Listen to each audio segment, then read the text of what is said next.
हमारे चैनल को लाइक करें, शेयर करें और सब्सक्राइब करो और बेल आइकॉन को दबाओ। भुसावळ बाजारपेठ पोलीस स्टेशन हद्दीतील गुन्हा नंबर 569/22 मध्ये त्या गुन्ह्यामध्ये 394चा प्रकार झालेला होता।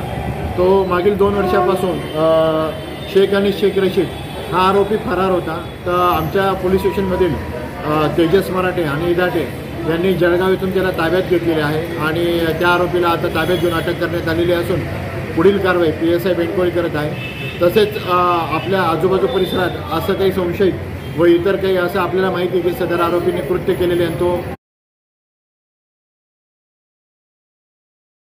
खूप दिवसापासून फरार आहे। तर तात्काळ पोलीस स्टेशनला संपर्क साधावा एवढंच मी बोलतो थांबतो। जय हिंद, जय महाराष्ट्र।